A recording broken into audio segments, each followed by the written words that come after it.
রাসূলুল্লাহ সাল্লাল্লাহু আলাইহি ওয়াসাল্লামের একজন সাহাবী ছিলেন খাব্বাব রাদিয়াল্লাহু তাআলা আনহু। আপনারা সবাই চিনেন এবং আমি যে ঘটনাগুলো বলবো এগুলো আপনাদের সবার জানা কথা, কারণ আপনারা অবশ্যই আমার চেয়ে পড়াশোনা করেন বা জানেন, জ্ঞানের জন্যই ছুটে আসছেন আলহামদুলিল্লাহ।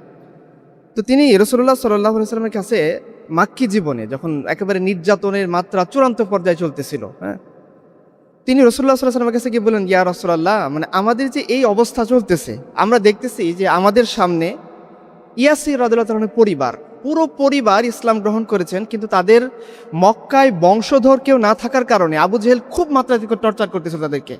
আপনারা এই র্যাবের সাম্প্রতিক গুম খুনের কাহিনী শুনে থাকবেন, এগুলো আসলে কুফফারদের কাছে নতুন না, এগুলো তারা তাদের পূর্বপুরুষদের কাছ থেকে শিখছে। এগুলোতে যা আপনারা বলেন ওয়াটার থেরাপির কথা বলেন, কি বলে আরও যেগুলো নির্যাতন করা হয়, হয়তো আমরা এখন মডার্ন টেকনোলজি ইউজ করতেছি, বাট অ্যাগ্রেসিভনেস যে একজন ইমান কুফরের দ্বন্দ্বে কাফের যে অ্যাগ্রেসিভ থাকে মুমিনের প্রতি এবং মুমিনও ঠিক তদ্রূপ থাকে, এইটা ইতিহাসের একটা চিরন্তন বাস্তবতা, যেটা আপনারা সাহাবায়ে কেরামের মাক্কি জীবনের মধ্যে দেখেছেন। তো এত নির্যাতন যখন ইয়াসির রাদিয়াল্লাহু তাআলার পরিবারের উপর চলতেছে, যে ইয়াসির খুবই বয়োবৃদ্ধ একজন সাহাবী, অতি শিবির বৃদ্ধ বলতে পারেন, বয়োবৃদ্ধ প্রবীণ সাহাবী, মুশরিকরা ইমান কবুল করার কারণে তাকেও ছেড়ে দেয়নি। আমার কিতাবের মধ্যে আসে যে উট বেঁধে তার হাত পা বেঁধে চারদিকে টানা শুরু হয়েছে যে তার হাত পাগুলো খুলে যায়, কিন্তু আল্লাহর দয়া তার হাত পাগুলো খোলেন নাই। এই অবস্থা সাহাবায়ে কেরাম দেখতেছেন। আপনারা সুমাইয়া রাদিয়াল্লাহু তাআলার কথা জানেন যে ওনাকে আবু জেহেল শহীদ করে দিয়েছে। তারপরে ইয়াসির রাদিয়াল্লাহু ছেলে আম্মার ইবনু ইয়াসির, তার অবস্থা আপনারা জানেন, যুবক হওয়ার কারণে, যেমন প্রথম আলো গোষ্ঠীর এখন যেমন সমস্যা যে একটা ছেলে সে যদি দিন বোঝার কারণে তার ভাবির দিকে না তাকায়, যেমন গাজালা করে, একই গাজালা আবু জেহেল করতো, তো সে এই জন্য তাকেও রিমান্ডে নিছে। এই অবস্থা দেখছেন, এবং যিনি আসছেন রসুলের সাথে কথা বলতে সাল্লাল্লাহু আলাইহি ওয়াসাল্লাম, তিনি নিজেও রিমান্ডে নির্যাতিত জর্জরিত একজন পাবলিক, তার নাম হচ্ছে খাব্বাব ইবনে আরাত রাদিয়াল্লাহু আনহু। তিনি এসে আল্লাহ রাসূলকে বলছেন, ইয়া রাসূলুল্লাহ, আমাদের এই যে পরিস্থিতি চলতেছে, আমাদের সামনে, আমাদের এই সাহাবী, আমাদের সামনে আপনার উম্মত, আমাদের সামনে আমাদের দিনী ভাই, আমাদের বয়োবৃদ্ধ মানুষ, বয়োবৃদ্ধ নারী সাহাবীদেরকে এত জুলুম করা হচ্ছে, এটা কবে গিয়ে শেষ হবে? কিতাবের মধ্যে আসছে রাসূলুল্লাহ সাল্লাল্লাহু আলাইহি ওয়াসাল্লাম শুয়েছিলেন, তিনি খাব্বাবের কথা শুনে উঠে বসলেন, তার চেহারার রং পরিবর্তন হয়ে গেল। সাহাবায়ে কেরাম বুঝতেন যে রাসূলুল্লাহ সাল্লাল্লাহু আলাইহি ওয়াসাল্লাম যখন রাগ করেন তার চেহারা রং পরিবর্তন হয়ে যায়। খাব্বাব রাদিয়াল্লাহু আনহু ভয়ে তার শরীর কাঁপতেছে, না জানি রসুল কি বলেন। রাসূলুল্লাহ সাল্লাল্লাহু আলাইহি ওয়াসাল্লাম বলতেছে, খাব্বাব, তুমি এত তাড়াতাড়ি হাল ছেড়ে দিয়েছো, শুনে রাখো তোমাদের পূর্ববর্তী মুমিন যারা ছিল, ইমানদার যারা ছিল, ইমান কবুল করার কারণে কুফফাররা তাদেরকে জিন্দা কবর দিয়ে দিত। শুনে রাখো তোমাদের পূর্বে যারা ইমান কবুল করেছে তাদেরকে ইমানের পথ থেকে ফেরানোর জন্যে কাফেররা করাত দিয়ে তাদেরকে দ্বিখণ্ডিত করে দিত। শুধু এইটাই না, ইমান কবুল করার কারণে চিরুনি দিয়ে যেভাবে তোমরা মাথা আঁচড়াও, ঠিক একইভাবে কাফেররা মুমিনদের শরীর থেকে আছড়ে আছড়ে গোস্তগুলো ফেলে দিত। এখনও তোমরা হাল ছেড়ে দিলে চলবে না। কেন? আপনার যারা সেনাবাহিনীর অফিসার আছেন তারা জানেন, কমান্ডো একটা ট্রেনিং হয় খুব লং টার্ম সময় ধরে, না খাওয়া, না ঘুম, না নাওয়া, কিচ্ছু এখানে ঠিকভাবে করা যায় না। এর ট্রেনিংয়ের লাস্ট স্টেপে একটা থাকে ম্যারাথন দৌড়, প্রায় 20 কিলোমিটার 12 কিলোমিটার মতো দৌড়াইতে হয়। এবং এই ট্রেনিংয়ের একটা বিশেষত্ব হলো, যদি কেউ কোনো স্টেপে কেউ ডিসকোয়ালিফাইড হয়, সে আর কখনোই কমান্ডো হইতে পারবে না। এই সাহাবায়ে কেরাম যাদেরকে আল্লাহ সুবহানাহু ওয়া তাআলা প্রস্তুত করতেছেন ইন ফিউচারে রোমান এবং পারস্য সভ্যতাকে জয় করার জন্যে, আল্লাহ সুবহানাহু ওয়া তাআলা তাদেরকে সবরের লাইনে কমান্ডো বানাচ্ছেন, আল্লাহ সুবহানাহু ওয়া তাআলা তাদেরকে ইমানের লাইনে কমান্ডো বানাচ্ছেন। হ্যাঁ, মুশরিকদের তুলনায় তাদের অস্ত্র কম থাকবে, তাদের শক্তি কম থাকবে, তাদের দুনিয়াবি তাকত কম থাকবে, কিন্তু তাদের ইমানি শক্তি এত দৃঢ় থাকবে, কোনো মুশরিকের শিরকি ইমানের সামনে দাঁড়াইতে পারবে না ইনশাআল্লাহ। তো আল্লাহ সুবহানাহু তাদেরকে প্রস্তুত করতেছেন। রাসূলুল্লাহ সাল্লাল্লাহু আলাইহি ওয়াসাল্লাম তাদেরকে বলতেছেন, খাব্বাব, তুমি এখনই হাল ছেড়ে দিলে চলবে না। কেন? ইকবাল খুব সুন্দর করে বলেছেন যে এ শাহাদাত গাহে উলফত মে কদম রাখনা হ্যাঁ আর লোক আসা সমস্তা হে মুসলমান হোনা।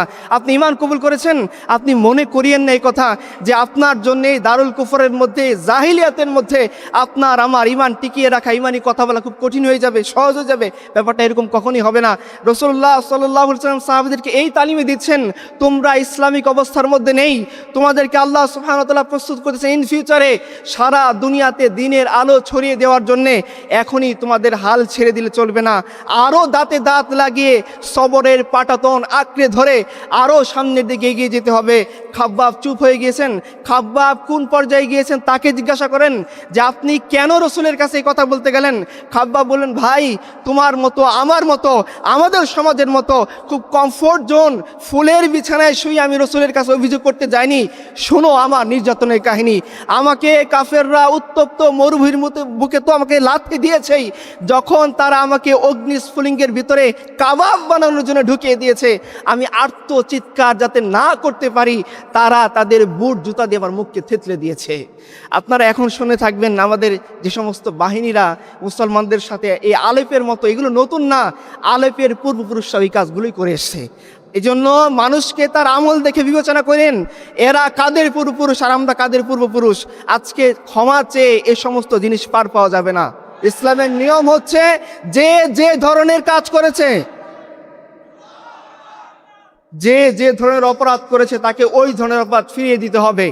যে সমস্ত ভাইদেরকে ড্রিল মেশিন দিয়ে ফুটো করে হত্যা শহীদ করা হয়েছে, যারা করছে তাদেরকে ড্রিল মেশিন দিয়ে ফুটো করতে হবে। ইসলামের নিয়ম এটাই। আমি আপনাদেরকে সামনে নিয়ে যাই। ভাই বলছেন যে মাক্কি জীবন পর্যন্ত আলোচনা শেষ, এটাই কি শেষ? সাহাবায়ে কেরাম রওনা দিয়েছেন, হিজরতের ঘোষণা হয়ে গিয়েছে, হিজরতের ঘোষণা হয়ে গিয়েছে, সাহাবায়ে কেরাম রওনা দিয়েছে, এক এক করে যারা পাচ্ছেন চলে যাচ্ছেন। মদিনা ইসলামিক রাষ্ট্র কায়েম হয়ে গিয়েছে, রাসূলুল্লাহ সাল্লাল্লাহু আলাইহি ওয়াসাল্লামের নির্দেশ আসছে। আপনারা সুহাইব রাদিয়াল্লাহু তাআলা নামের একজন সাহাবীর নাম শুনে থাকবেন। তিনি রোম থেকে হিজরত করে মক্কা এসেছিলেন এবং ব্যবসা বাণিজ্য করে মোটামুটি কিছু টাকার অধিকারী হয়েছিলেন। একটা পুটলাতে ভরে তিনি তার এই সম্পদটা তার বাড়িতে কি করে গর্ত করে লুকিয়ে রেখে তিনি মক্কা থেকে মদিনাতে যাচ্ছেন। তো কাফেররা বলতেছে, দেখো আমরা তোমাকে এইভাবে মক্কা থেকে মদিনাতে যেতে দিব না, যদি তুমি তোমার অর্জিত সম্পদ আমাদেরকে দান দিয়ে যাও, তবেই আমরা তোমাকে মক্কা থেকে মদিনাতে যেতে দেবো। মানে একেবারে নিঃস্ব হয়ে রিক্ত হয়ে শূন্য হাতে তোমাকে মক্কা থেকে মদিনাতে যেতে হবে, নচেত আমরা তোমাকে যেতে দেব না। সোহাইব রাদিয়াল্লাহু তাআলা কি করছেন? আজকে মাসলা আমাদের সামনে আসে চাকরির মাসালা, আমাদের সামনে আসে বিসিএসের মাসালা, আমাদের সামনে আসে কোনো ডিফেন্সে জয়েন করার মাসলা। যখন আসে তখন আমরা নির্দ্বিধায় আল্লাহর দিনকে কুরবানি করে দিই। চলেন আমাদের পূর্বপুরুষ সোহাইব রুমিকে জিজ্ঞাসা করেন, তোমার জীবনের সর্বশেষ সম্পদ তুমি কি করতেছো? ইমানের মোকাবেলায়, দারুল ইসলামের মোকাবেলায় তোমাকে যখন দারুল কুফরে থেকে যাওয়ার জন্য প্রস্তাব দেওয়া হচ্ছে, তুমি কি করতেছো? তুমি কি ধেই ধেই করে নাচতে নাচতে কাফেরের হাত ধরে চলে যাচ্ছ? তুমি কি আপোষ করতেছো? তুমি কি আপোষকামী হয়ে যাচ্ছ? ওয়াদ্দু লাউ তুদহিনু ফায়ুদহিনুন, যে তুমিও একটু ছাড় দিতেছো, কাফেরও কি তোমাকে একটু ছাড় দিয়ে রেখে দিচ্ছে? সুহাইব বলতেছে, না, আমি আমার সমস্ত সম্পদ কাফেরের হাতে সোপর্দ করে আল্লাহ রসুল সাল্লাল্লাহু আলাইহি সাল্লামের হুকুম পালন করার জন্য চলে গেলাম। রাসূলুল্লাহ সাল্লাল্লাহু আলাইহি সাল্লামের কাছে যখন এই খবর পৌঁছানো হইল, ইয়া রাসূলুল্লাহ, কাফেররা বলতেছে, দেখো এই যুবক তার সমস্ত সম্পদ কাফেরদের হাতে দিয়ে নিঃস্ব রিক্ত হয়ে একেবারে কেরিয়ার লেস অবস্থায়, দুনিয়ার সবচেয়ে কি বলে লাঞ্ছিত, একেবারে দেহহীন অবস্থায় সে আল্লাহর জন্য আল্লাহ রাসূলের রাস্তায় হিজরত করতেছে। এর চেয়ে বোকা, এর চেয়ে আবেগী আর কে হইতে পারে? রাসূলুল্লাহ সাল্লাল্লাহু আলাইহি সাল্লাম বলতেছেন, ওকে তোমরা আবেগী বলিও না, সুহাইব রুমি আল্লাহর সাথে এমন বিজনেস করছে, তার বিজনেস লাভবান হয়েছে। সে সরাসরি ইনভেস্ট করছে কার হাতে? আল্লাহর হাতে। আল্লাহ বলতেছেন, ইয়া আইয়ুহাল্লাযীনা আমানু হাল আদুল্লুকুম আলা তিজারা, আল্লাহ আমাদেরকে বিজনেস শেখাচ্ছেন যে মুমিন তোমরা বিজনেস করো, দুনিয়াতে তোমরা আমার কাছে ইনভেস্ট করো, আমি কমপক্ষে 10 গুণ তোমাদেরকে ফেরত দিয়ে দিব। রসুলের কাছে যখন খবর পেয়েছে, রসুল কি বলছেন? দুনিয়ার দৃষ্টিকোণ থেকে সোহাইব রুমির কোনো কিছু নাই, সে দিনহীন নিঃস্ব রিক্ত অবস্থায় নগ্ন পায়ে খালি পায়ে মক্কা থেকে হেঁটে মদিনাতে যাচ্ছে, মাথার উপরে সূর্য, তার পায়ে জুতা নেই, সূর্যের উত্তাপের কারণে পা ফুসকা হয়ে যাচ্ছে। এই দৃশ্য দেখে পৃথিবীর যে কেউ পুঁজিবাদী সভ্যতা তাকে নিঃস্ব রিক্ত মনে করতে বাধ্য। ইসলামের বিধান অনুসারে, ইসলামের কালচার অনুসারে, আল্লাহ রসুল সাল্লাল্লাহু আলাইহি ওয়াসাল্লামের বাণী অনুসারে পৃথিবীর সবচেয়ে সফল ব্যবসায়ী হচ্ছে সোহাইব রুমি রাদিয়াল্লাহু আনহু। সাহাবায়ে কেরাম চলে গেছেন, তাদের জীবন কি আপনারা মনে করেন যে আমরা অনেকে মনে করি ইসলাম কায়েম হয়ে যাবে, আমাদের দায়িত্ব শেষ? না, ওয়াক্তে ফুরসত হে কাহা কাম আভি বাকি হ্যায়, নূরে তাওহীদ কা ইতমাম আভি বাকি হ্যায়। যতক্ষণ পর্যন্ত দুনিয়ার প্রত্যেকটা আনাচে কানাচে আল্লাহর দিন না ছড়াচ্ছে, আল্লাহর দিন কায়েম না হচ্ছে, যতক্ষণ পর্যন্ত দুনিয়ার আনাচে কানাচে এই রাখাল রাহাদের গজানো মাথা নির্মূল না হচ্ছে, ততক্ষণ আপনি ওয়াক্তে ফুরসত পাবেন না, আপনাকে কাজ করে যেতে হবে ইনশাআল্লাহ। সাহাবায়ে কেরাম চলে গেছেন মদিনার বুকে, কাফেররা শান্তিতে থাকতে দিয়েছে? রাসূলুল্লাহ সাল্লাল্লাহু আলাইহি ওয়াসাল্লাম তো গিয়ে একবারে আক্রমণ করেননি, বারবার তারা চক্রান্ত করেছে। আজকে আপনারা আমাদের প্রতিবেশী শত্রুর দিকে তাকালেই খুঁজতে পারবেন আমরা কখনো গিয়ে তাদের সীমান্ত খুঁড়ে আক্রমণ করার চেষ্টা করিনি, বারবার তারা আমাদেরকে উস্কাচ্ছে। আমরা মিডিয়া দিয়ে মিথ্যা প্রপাগান্ডা ছড়াইনি, তারা মিডিয়া দিয়ে মিথ্যা প্রপাগান্ডা ছড়াচ্ছে। এই সংস্কৃতি তারা তাদের পূর্বপুরুষ আবু জেহেলের কাছ থেকে পাইছে। আবু জেহেলও মুশরিক ছিল, এরাও মুশরিক, এরা একই কাজ করে। আমরা কখনো দুর্গা সরস্বতী নিয়ে কোনোদিন মিথ্যা কথা বলছি? কোনোদিন তাদের নিয়ে মুখ করছি? কোনোদিন তাদের পূজার অনুষ্ঠানে গিয়ে আমরা সূরা ফাতিহা শুনতে বাধ্য করছি? কিন্তু আমাদের নামাজ চলাকালে তারা ঠিকই ঢাকঢোল পিটাইছে, তবুও আমরা শান্ত ছিলাম। আমাদের মুসলিম আইনজীবীকে তারা প্রকাশ্যে কুপিয়ে হত্যা করছে, তবুও আমরা শান্ত ছিলাম। আজকে আমাদের রসুলের উপরে কথা বলে শান্ত থাকতে অসম্ভব। ধৈর্যের বাত আল্লাহ এবং তার রাসূল পর্যন্ত, এরপরে আর না, এরপরে ধৈর্যের। আমরা বারবার ধৈর্যের পরীক্ষা দিব না, কিছু পরীক্ষা তোমরাও দাও। তো এটা হলো মুশরিকদের সংস্কৃতি, তারা রাসূলকে শান্তিতে থাকতে দেয়নি। মদিনার ভিতরে সারাক্ষণ মদিনার ইহুদিদেরকে দিয়ে, মুনাফিকদেরকে দিয়ে সরাসরি আক্রমণ করে তারা মদিনার যে ইসলামী খিলাফত সেটাকে ধ্বংস করার চেষ্টা করছে। বদরের কাহিনী আপনারা জানেন, সে কুরবানি আমি নাই বললাম। উহুদের কাহিনী আমি আপনাদেরকে বলি। আপনারা সবসময় এলিট শ্রেণীর মানুষদের কুরবানির কথা শুনছেন, আমি আপনাদেরকে দুইজন কৃষকের কুরবানির কথা বলি। আজকে যারা কৃষক ভাইয়েরা আছেন, মনে করেন আপনার জন্য ক্ষুধার দিনের জন্য কিছু করার নেই, অসম্ভব। ইসলাম আপনাকে এমন জীবন ব্যবস্থা দিয়েছে, আপনি কুলি হন, আপনি মজুর হন, আপনি শিক্ষক হন, আপনি ছাত্র হন, আপনি যে অবস্থানে থাকেন, আপনি অবশ্যই রসুলের সিরাত খুললে আপনি দিনের জন্য কাজ করার স্পৃহা খুঁজে পাবেন।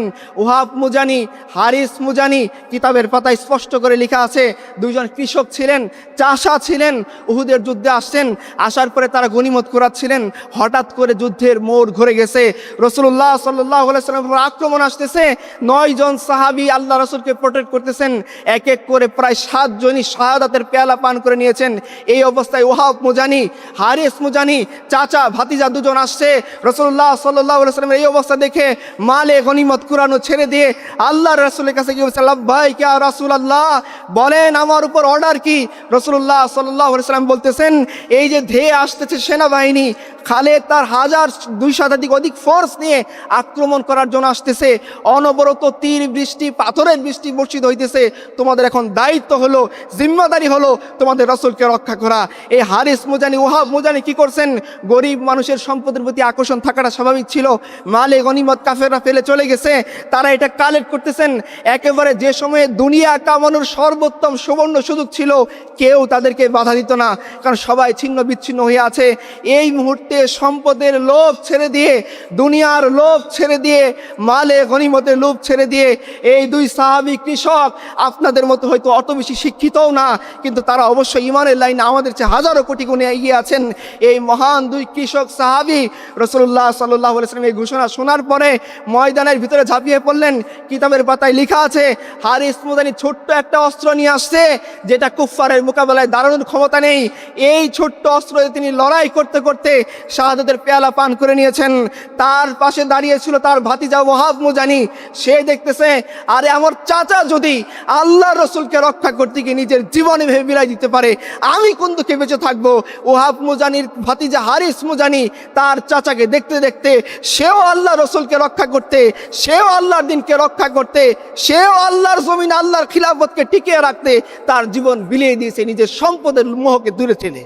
যে আজকে আমরা স্লোগান দিই, আমরা অনেক কমফোর্ট জোনে আছি ভাই, অনেক কমফোর্ট জোনে, এসি আছে, লাইট আছে, কত সুন্দর জায়গার মধ্যে আমরা নাশিদ পড়ি, খুব স্টাইলিশ পাগড়ি গায়ে দিই, ভালোভাবে আসি, স্টেজ সাজানো থাকে, আলহামদুলিল্লাহ, এগুলো নিষেধ নাই। আমি আপনাদেরকে আরেকটা নাশিদের স্টেজের কাছে নিয়ে যাই, চলেন।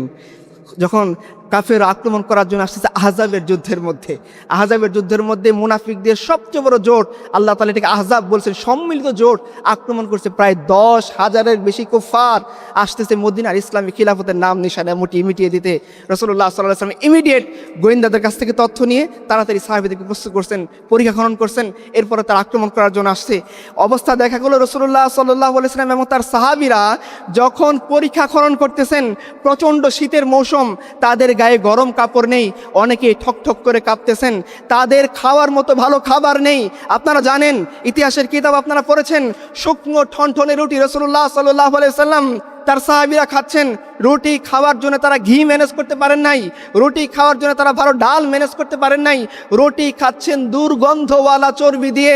রাসূলুল্লাহ সাল্লাল্লাহু আলাইহি ওয়াসাল্লামের সাহাবী আবু তালহা রাদিয়াল্লাহু আনহু রাসূলুল্লাহর কাছে আসি বলতেছেন, ইয়া রাসূলুল্লাহ, আমার অবস্থা দেখেন, পরীক্ষা খনন করার দায়িত্ব পড়ছে প্রত্যেকটা টিমের উপরে 40 হাত করে, আমার টিমের অবস্থা এত জৈন্য শীর্ণ, আমরা আর পারতেছি না ইয়া রাসূলুল্লাহ। তিনি তার পেট মোবারক তুলে দেখাইছেন।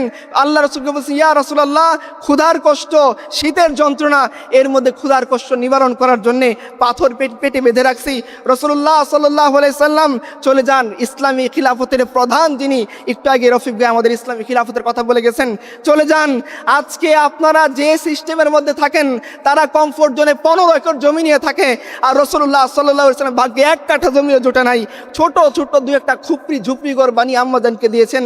আপনি চলে যান মদিনার ইসলামী খিলাফতের প্রধান মুহাম্মদুর রাসূলুল্লাহ সাল্লাল্লাহু আলাইহি সাল্লামের কাছে, জান্নাতের দরজা যার জন্য বন্ধ করে রাখা হবে, সেই মহান মানবের কাছে চলে যান। তিনি আবু তালহাকে বলছেন, আবু তালহা, তুমি ক্ষুধার্ত, তোমার নবী খেয়ে আছে, ব্যাপারটা এরকম না। রাসূলুল্লাহ সাল্লাল্লাহু আলাইহি সাল্লাম তার পেট মুবারক তুলে দেখাচ্ছেন, তার পেটে 2টা পাথর বাঁধা। এই অবস্থায় সাহাবা একরাম কি বলতেছেন? সাহাবা একরাম বলতেছে কি, নাহনুল্লাযী বায়াউ মুহাম্মাদা আলাল জিহাদ মা বাকিনা আবাদা। পৃথিবীর কুফফাররা শুনে রাখো, হে আবু সুফিয়ানের বাহিনী শুনে রাখো, তোমরা দুনিয়ার তাকত নিয়ে, হাওয়াজিন গোত্রকে সাথে নিয়ে, নজদের গোত্রকে সাথে নিয়ে সমস্ত কুফফার জোট করে মদিনার ইসলামী খিলাফতকে ধ্বংস করার জন্য আসতেছো। আমাদের সামনে মাত্র 3000 বাহিনী আছে, আমাদের সাথে জীর্ণ শীর্ণ অবস্থায় আমরা আছি, রুটি খেতে পাচ্ছি না, ভালো স্যুপ নেই, স্যুপ খেতে পারতেছি না, ঘি নেই। মনে রেখো, আমরা এমন বাহিনী তৈরি হয়েছি যে যতক্ষণ আমাদের হায়াত থাকবে, যতক্ষণ আমাদের হৃদয়ের স্পন্দন থাকবে, ততক্ষণ আমরা মুহাম্মদের হাতে বায়াত করছি, আমরা আমাদের জিহাদ চালিয়ে যাব ইনশাআল্লাহ। আমি আপনাদেরকে 2জন কিশোরের কাহিনী শোনাই। আত্মত্যাগ। আমরা কিশোররা, আমাদের কিশোররা কি করে?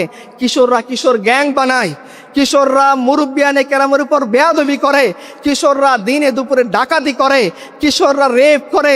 চলেন আমি মদিনার সোনালী সমাজের 2জন কিশোরের কাহিনী আপনাকে শোনাই।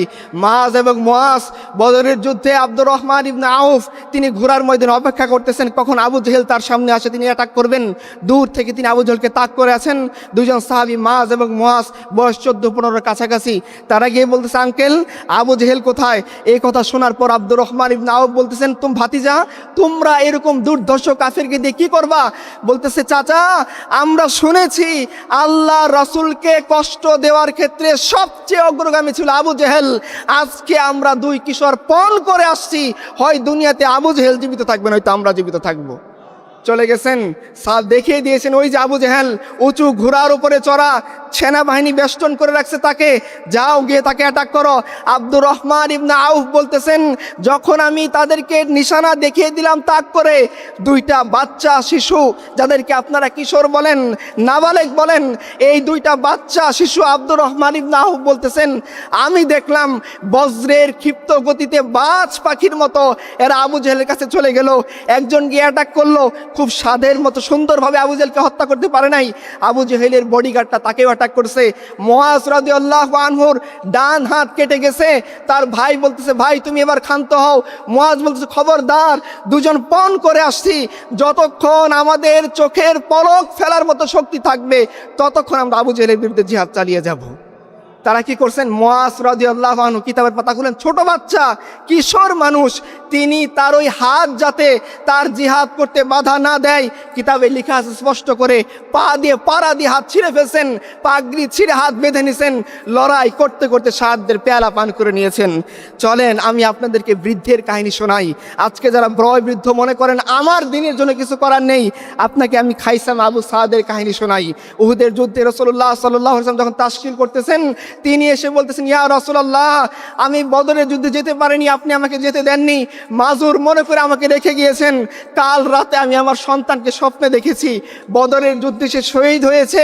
সে আমাকে বলতেছিল, আব্বা, দুনিয়াতে আর কত দুর্গন্ধময় চর্বিযুক্ত খাবার খাবা, জান্নাতে চলে আসো, এখানে ভালো ভালো খাবার পাওয়া যায়। উনি বলতেছেন, ইয়া রাসূলুল্লাহ, এই দৃশ্য দেখার পর দুনিয়াতে থাকার কোনো আশা আমার নাই, আমাকে দয়া করে নিয়ে চলেন, আমি আমার সেই ছোট্ট বাচ্চা সন্তানের সাথে জান্নাতে থাকতে চাই। রাসূলুল্লাহ সাল্লাল্লাহু আলাইহি সাল্লাম 80 বছর বয়স্ক প্রবীণ সাহাবীকে নিয়ে চলেছেন। আপনারা আমর ইবনে জামুর কথা জানেন রাদিয়াল্লাহু আনহু, বয়স্ক সাহাবী। আপনারা যারা মনে করেন আমি পঙ্গু, আমার দিনের জন্য কিছু করার কোনো নেই, স্কোপ নেই, আপনি আমর ইবনে জামুর কাহিনী শুনেন। এই সাহাবী এক পা খোঁড়া হয়ে গিয়েছিলেন। আমি খোঁড়া শুধু বোঝানোর জন্য বলতেছি, নয়তো তার পায়ের উপর আমার জীবন কুরবান। আব্দুল্লাহ ইবনে মাসউদের কাহিনী আপনারা জানেন, আমি একটু বলার জন্য বলি। রাসূলুল্লাহ সাল্লাল্লাহু আলাইহি সাল্লাম মক্কা বিজয়ের জন্য সাহাবীদেরকে নিয়ে যাচ্ছেন। পিলু গাছের ফল পাড়ার জন্য সাহাবী উঠছেন, আব্দুল্লাহ ইবনে মাসউদও উঠেছেন। উনি উঠার পরে দেখা গেল ওনার পা এত সরু, অনেকে হাসাহাসি করতেছিল, মুসলিম কিছু। রাসূলুল্লাহ সাল্লাল্লাহু আলাইহি সাল্লামের কাছে এই খবর পৌঁছাইছেন। আল্লাহ রাসূল বলতেছেন, তোমরা কি আব্দুল্লাহ ইবনে মাসউদের সরু পা দেখে হাসাহাসি করতেছো? বলতেছে, হ্যাঁ। শুনে রাখো, আল্লাহ রাসূল বলতেছেন যে তোমাদের সমস্ত মানুষের পা, এই আব্দুল্লাহ ইবনে মাসউদের পা যদি কিয়ামতের দিন এক পাল্লায় রাখা হয়, উহুদ পাহাড় যদি আরেক পাল্লায় রাখা হয়, আব্দুল্লাহ ইবনে মাসউদের পাই ভারী হয়ে যাবে। এই আমর ইবনে জামুর পা খোঁড়া হইতে পারে, আমার মতো বদবক্তের দুই শক্তি সামর্থ্যবান পায়ের উপরে আমি নিজের জীবনকে কুরবান করে দিতে প্রস্তুত। এই আমর ইবনে জামু গিয়ে বলতেছেন, ইয়া রাসূলুল্লাহ, আমি খোঁড়া হইতে পারি, আমি খুঁড়িয়ে খুঁড়িয়ে জান্নাত যেতে চাই, আমাকে নিয়ে চলেন। চলেন আমরা বৃদ্ধ নারীদের কাছে চলে যাই। আজকে নারীরা কি নিয়ে মত্ত, নিজেদের সৌন্দর্য প্রদর্শন, যুবকের সাথে রাত কাটানো, যৌবনকে উপভোগ করা, উম্মতে মুহাম্মদী, উম্মতে মুসলিমার নারী। আরে তোমরা শোনো, রাসূলুল্লাহ সাল্লাল্লাহু আলাইহি সাল্লামের স্ত্রী আমাদের আম্মা জান আয়েশা রাদিয়াল্লাহু আনহা বলছেন যে যখন আমার ঘরে আমার রসুল, আমার স্বামী আল্লাহ রসুলের কবর ছিল, আমার পিতা আবু বকরের কবর ছিল, আমি পোশাক যতটুকু খুললেই নয় অতটুকু খুলতাম। যেদিন আমার ঘরে ওমর ফারুকের কবর দেয়া হয়েছে, এরপর থেকে এই ঘরেও আমি কোনো পর্দা লঙ্ঘন করিনি, কারণ এইখানে ওমর ফারুকের কবর আছে। আর আজকে উম্মতে মুসলিমার নারী, সে চ্যাট গ্রুপে বলে সে কয়টা পুরুষকে খাইছে, আল্লাহ লানত তোমাদের উপরে। তোমরা জানো না রাসূলুল্লাহ সাল্লাল্লাহু আলাইহি ওয়াসাল্লাম কি বলছেন? তিনি বলছেন, এমন একদল নারী আসবে যাদেরকে আমি দেখিনি, তারা পোশাক পরা সত্ত্বেও উলঙ্গ থাকবে, তারা জান্নাতে যাবে না, তো যাবে না, জান্নাতের ঘ্রাণও পাবে না। তোমরা শুনোনি এই কথা? তোমরা উম্মতে মুসলিমার নারী, আর তোমরা যুবকদের সাথে গিয়ে এই বাজে কাজে লিপ্ত হও। তোমরা ভ্যালেন্টাইন্স ডে উৎপন্ন করো, তোমাদের দেখে তো শয়তানও হাসে। তোমরা কি ধরনের সংস্কৃতি বেছে নিয়েছ? তোমরা আম্মা জান আয়েশা খাদিজার কালচার তোমাদের মনে নেই? চলো তোমাকে আরেকজন আমি অবলা নারীর কথা বলি, যাদেরকে তোমরা অবলা মনে করো। আপনারা নাসিবা বিনতে কাব রাদিয়াল্লাহু আনহার কাহিনী জানেন। ইনি বায়াত আকাবার মধ্যে শরীক ছিলেন, অন্যতম আনসার সাহাবী, মহিলা সাহাবী। ইনি এই বায়াতের মর্যাদা কিভাবে রক্ষা করেছেন? রাসূলুল্লাহ সাল্লাল্লাহু আলাইহি ওয়াসাল্লাম নিজে বলেছেন, উহুদের যুদ্ধে যখন সাহাবায়ে কেরাম বিক্ষিপ্ত হয়ে গেলেন, এক একজন এক এক দিকে ছুটে গেলেন, মাত্র 10 থেকে 12 জন, প্রথমে ছিলেন 9 জন আনসার সাহাবী, তারা একত্রিত হয়ে রাসূলুল্লাহ সাল্লাল্লাহু আলাইহি ওয়াসাল্লামকে নিরাপত্তা দিচ্ছে। এই মুহূর্তে নিরাপত্তা ভেদ করে আব্দুল্লাহ ইবনে কামিয়া রাসূল সাল্লাল্লাহু আলাইহি ওয়াসাল্লামকে আঘাত করছে। রাসূলের উপরে আঘাত করার কারণে তার মাথার লোহার টুপি ভেঙে তার চেহারায় ঢুকে গিয়েছে। রাসূলের পবিত্র শরীর থেকে রক্ত টপ টপ করে পড়তেছে। এই মুহূর্তে ওই মহিলা সাহাবী নাসিবা বিনতে কাব, উম্মু উমারা নামে, যিনি ইতিহাসের পাতায় আজও জল করতেছেন, সেই মহিলা সাহাবী বলতেছেন, আমি যখন আমার প্রিয় রাসূলের এই দৃশ্য দেখলাম, পানির কলসি ফেলে দিয়ে একটা ফেলে দেওয়া তলোয়ার তুলে নিয়ে রাসূলের পাশে দাঁড়িয়ে গেলাম। আল্লাহ রাসূল বলতেছেন, আমি যখন উহুদের ময়দানে ডান দিকে তাকাই, দেখি উম্মু উমর আমাকে নিরাপত্তা দেয়। আমি যখন উহুদের ময়দানে বাম দিকে তাকাই, দেখি উম্মু উমর আমাকে নিরাপত্তা দেয়। আমি যখন উহুদের ময়দানে সামনে তাকাই, দেখি উম্মু উমর আমাকে নিরাপত্তা দেয়। আমি যখন উহুদের ময়দানে পিছনে তাকাই, দেখি উম্মু উমর আমাকে নিরাপত্তা দেয়। জীবন তারও ছিল এখানেই শেষ না। তার ছেলে আব্দুল্লাহ মায়ের এই দৃশ্য দেখে তিনিও এসছেন তলোয়ার একটা নিয়ে, যায় মায়ের পিছনে গিয়ে রসুলের ইজ্জতকে, রসুলের সম্মানকে, রসুলের জীবনকে হেফাজতের জন্য লড়াই করি। তিনিও আসছেন। আব্দুল্লাহ ইবনে কামিয়া তাকে আক্রমণ করছে, তার ডান হাত কেটে ঝুলে আছে। ওই মা অবলা নারী আপনারা যাদেরকে বলেন এই পরিশুদ্ধ পবিত্র নারী, তিনি কি বলতেছেন? তিনি তার সন্তানকে বলছেন, খবরদার, যদি এখন হাত কাটা যাওয়ার পরে যুদ্ধের ময়দান থেকে ভেগে যাস, কোনোদিন তুই আমার সঙ্গে মুখ দেখাস না। উনি বলতেছে, আম্মা আপনি কি মনে করেন আপনি যুদ্ধের ময়দানে রসুলের ইজ্জতের হেফাজতের জন্য লড়াই করবেন, আর আমি আমার হাত কাটা বসে চলে যাব? মা তার আঁচলের কাপড় ছিঁড়ে তার সন্তানের হাত বেঁধে দিয়েছেন। এই আহত রক্তাক্ত সন্তানকে নিয়ে মা এবং সন্তান সেদিন উহুদের ময়দানে রসুলের ইজ্জতের জন্য লড়াই করেছেন। আপনারা বনু দিনার গোত্রের মহিলার নাম জানেন। তিনি যখন উহুদের ময়দানে রাসূল সাল্লাল্লাহু আলাইহি ওয়াসাল্লাম এই অবস্থা, সাহাবায়ে ফিরে আসতেছেন, প্রত্যেকেই কোনো না কোনোভাবে হতাহতের শিকার, শহীদের শিকার, প্রত্যেকে হতাহতের অবস্থার মধ্যে আছেন। বনু দিনার গোত্রের এক মহিলা দাঁড়িয়ে আছে, তাকে বলতেছে খবরদার তুমি ওইদিকে যেও না, তোমার পিতা শহীদ হয়েছে। এই মহিলা তার পিতা, তার সাথে তার নারীর টান আছে, বলার তো কথা ছিল হাই হাই আমার জীবন শেষ হয়ে গেল। এই মহিলা বলতেছে আমার রসুল কেমন আছে, সে দৌড়িয়ে যাচ্ছে, তাকে মুজাহিদিনরা বলছে যেও না, তোমার ভাই মারা গেছে। মহিলা বলতেছে খবরদার এই কথা আমাকে বইলো না, বলো আমার রসুল কেমন আছে। সে আরো সামনে গেছে, বলছে খবরদার তুমি যেও না, তোমার স্বামীর লাশ আসতেছে। বলতেছে বাদ দাও আমার স্বামীর কথা, বলো আমার রসুল কেমন আছে। তাকে রসুলের কাছে নিয়ে যাওয়া হয়েছে। নিয়ে যাওয়ার পর সে বলছে ইয়া রাসূলুল্লাহ, আপনি যদি সুস্থ থাকেন আমার সমস্ত বিপদ তুচ্ছ। চলেন, আপনারা কি মনে করেন খুব বেড অফ রোজ ছিল? অসম্ভব, এটা বেড অফ রোজ ছিল না। এটা কেমন ছিল? জখম পে জখম খা কে জি, আপনে লহু কি ঘোট পি, আহ না কর লবো কে সি, ইশকে দিল লাগি नहीं, सीनों पे तीर खाए जा, आगे कदम बढ़ाए जा, यानी जबान हाल से कह दे हा सताए जा। এই অবস্থা সাহাবায়ে কেরাম, আপনারা উহুদের যুদ্ধের কাহিনী শুনছেন। উহুদের যুদ্ধের ইমিডিয়েট পরের দিন হামরাউল আসাদ যুদ্ধের জন্য রাসূলুল্লাহ সাল্লাল্লাহু আলাইহি ওয়াসাল্লাম ডাক দিয়েছেন।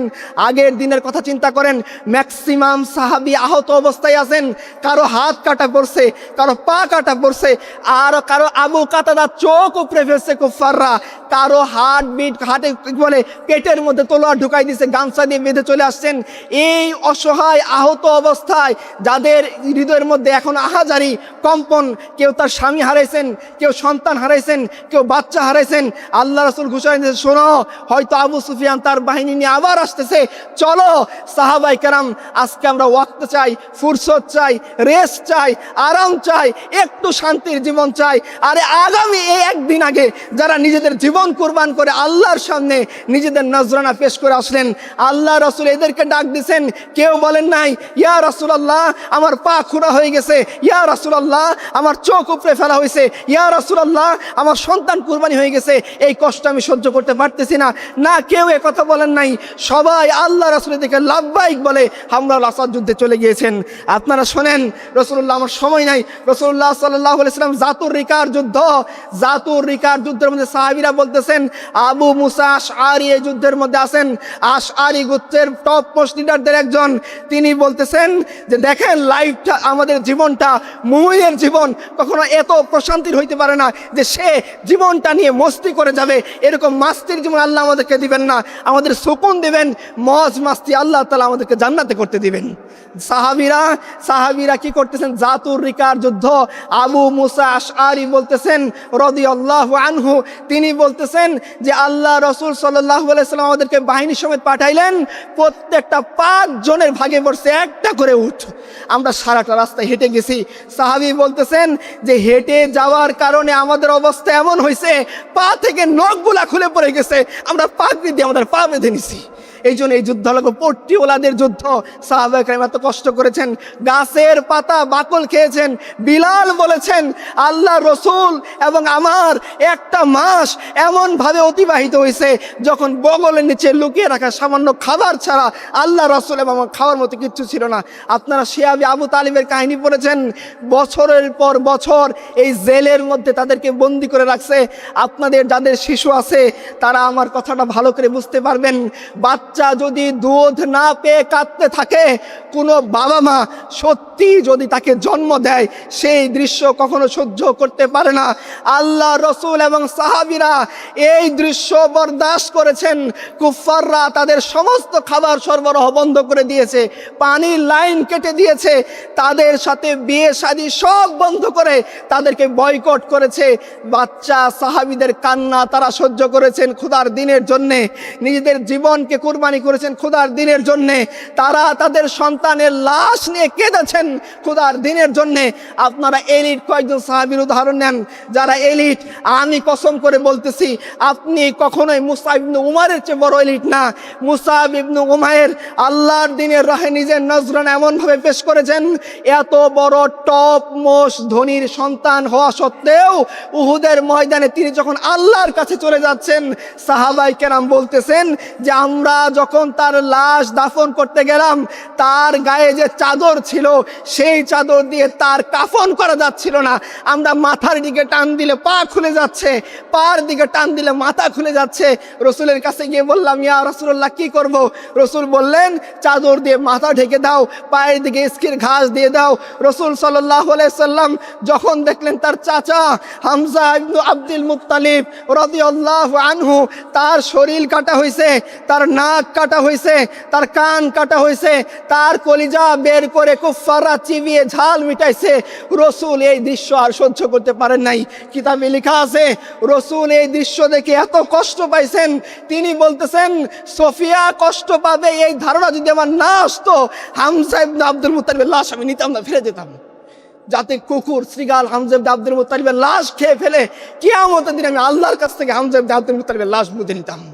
আপনারা কি মনে করেন? আব্দুল্লাহ ইবনে জাহাশ রাদিয়াল্লাহু আনহু উহুদের ময়দানে আসার আগে বলতেছেন, হে আল্লাহ আমার একটা আরজি। কি বান্দা বলতেছে, আল্লাহ আমি যখন যুদ্ধের ময়দানে লড়াই করার জন্য নেমে যাব, কোনো দুর্বল কাফের যাতে আমাকে আক্রমণ করার জন্য না আসে, আমার মোকাবেলায় শক্তিশালী সামর্থ্যবান কুফার পাঠাবা। বলছে কেন বান্দা? বলছে আল্লাহ যখন সে আমাকে আক্রমণ করবে আমিও আমার জীবন দিয়ে প্রাণপণে রাসূলুল্লাহ সাল্লাল্লাহু আলাইহি ওয়াসাল্লামের দ্বীন রক্ষার জন্য আমিও আক্রমণ চালিয়ে যাব। বলছে তারপরে কি? বলছে আল্লাহ আমার আরো আরজি আছে। কি বান্দা সে আরজি?